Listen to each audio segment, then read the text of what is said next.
This is my 2019 Can-Am Commander 800R.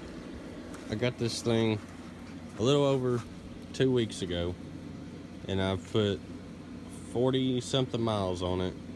And I just wanted to give my first person review over it and my thoughts, and if I think you all should invest into one.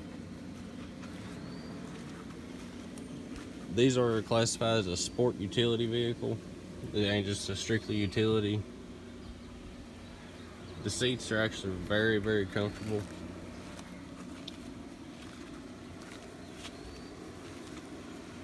The wheelbase of it is 58 inches with the stock wheels and tires on it.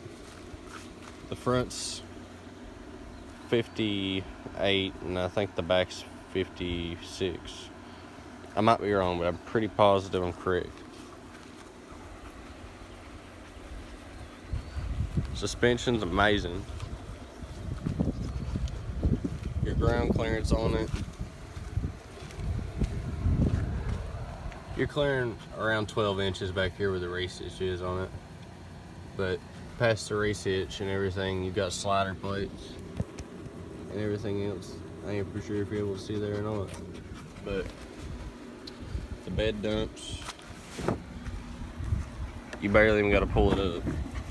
You pull it up about 2 inches and it starts dumping itself. Single exhaust, well, dual into single. It's got a 72 horsepower motor on it. You can tell this how much I've rode it by looking at the exhaust on it. I mean, the exhaust looks just like it was when I got it.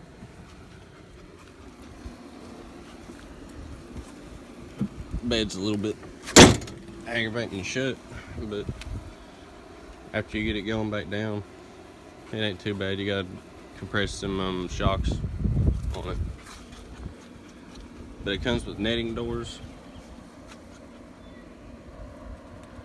which I didn't think they'd work good, but honestly they work a lot better than you'd actually think. The passenger side's a lot harder to buckle for some reason than the driver. I think it just has a little more tension on it. But you got a humongous glove box in these things. It's my owner's manual and everything else, and it comes with a little tool bag. The seats fold up on it. You pull this lever right here and the seat will come up. I can get a grip on it with one hand. No, I don't think I can. Hold on.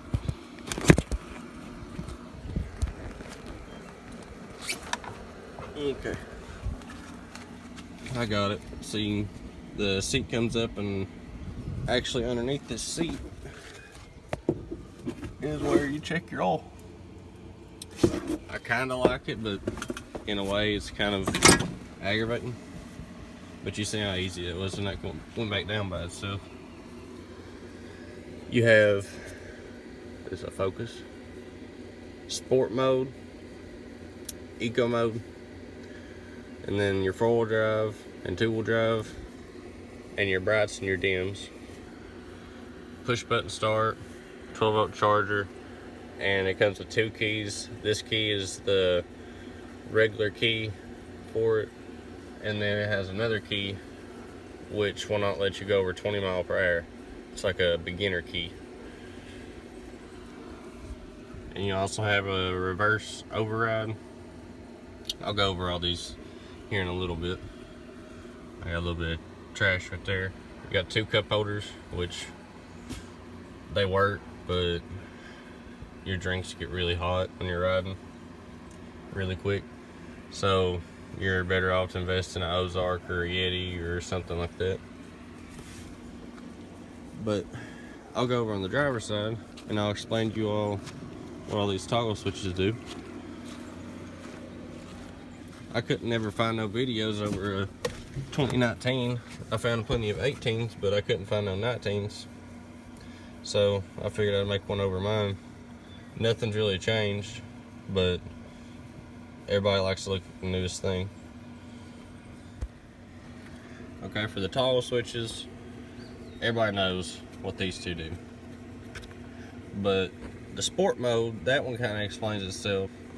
The eco mode is where everybody kind of scratches their head on it a little bit. The eco mode, it makes your throttle a lot stiffer. So whenever you're trail riding or doing something where you ain't got to be going fast all the time, you put it in eco mode. It makes your belt last a lot longer, and it makes it to where the side-by-side don't want to jerk as bad like it would do in high, which would be sport mode. I'm saying high, but in sport mode, because you can drive it in high and eco mode. It don't affect it no differently, but it don't get up and go as quick as you'd want it to. But, you know, like usual, you drive them in low whenever you're going to be going anywhere from 1 mile per hour to probably 10 mile per hour.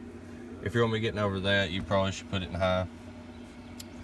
This side-by-side's recommended that it can go 72 mile per hour. I've had it to 65, and it wanted a lot more.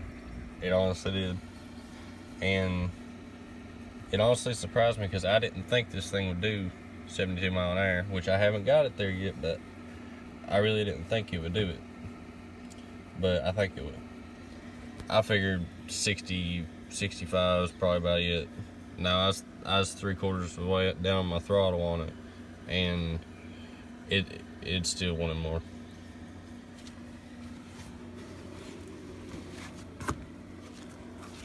But I'll show you underneath the hood of it. Right here, it's supposed to say BRP, but I got bored and carbon fibered it because I just didn't really like how the BRP looked on it. I'd rather say Can-Am than I would say BRP. But with this, you grab it right underneath here, you pull down and up. And then I run my fingers up there, and there's little tabs on each side. You pop them out, and it's free. You pull straight back, and it comes off. Right here is where your airbox is, your coolant, and right here's where you add your coolant for the overflow. So your breather box is pretty high up on it, so you ain't gonna really be drowning it out if you get in deep water. I mean, you'd have to be in at least 2.5 foot of water.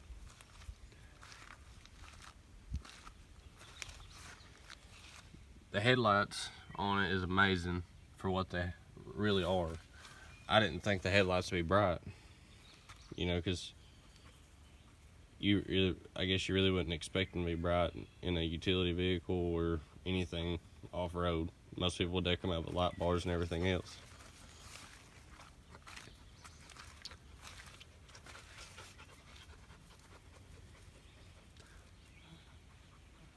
I still need to get a windshield for it, and I still need to get a back cover for it. I made a roof, but it ain't the one that's going to stay on. It's just a temporary one. It's made out of wood. I just made it real quick because I got tired of riding it around. Every time I punch on it and the mud fly up, it'd land on top of me. So I just built something real quick that I had around the house. But to put this back on, you just get it, and there's little notches right there. You lean it up, push it forward, then you go over through here, and you got a little notch. You line that up, push down on it. Then on this one, you basically reverse what you did. You pull up, and push down, and that clips in. This has 27-inch tires on it from factory. And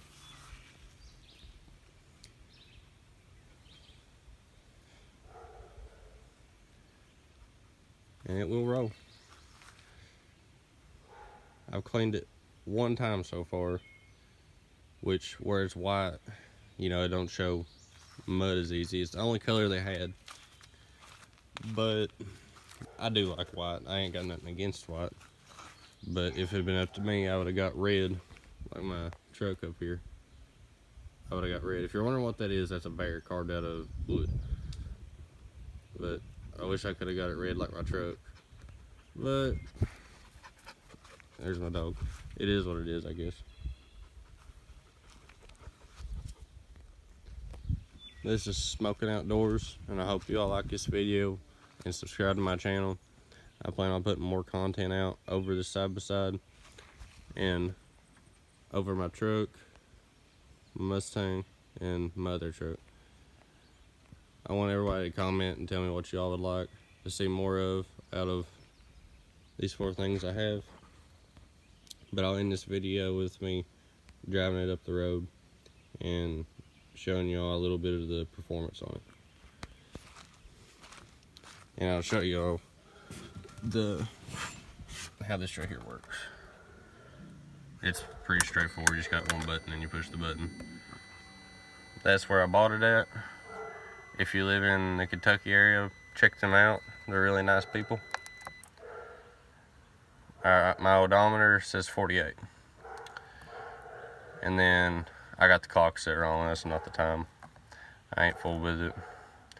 And then trips, basically the same thing, 48.2.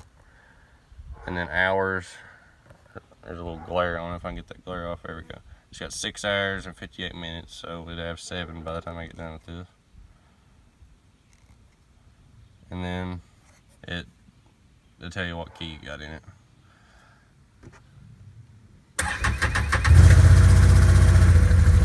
I'm sorry for the wind noise that this have, but I ain't got the windshield in it, so I hope y'all just bear with me here. Alright, now I'll put it in sport mode. And here's where it says eco mode. But for what I'm doing, I'm going to drive it in sport mode.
I hope y'all enjoyed that. Sorry for the wind noise, but please like, subscribe, comment, and stick around for more content.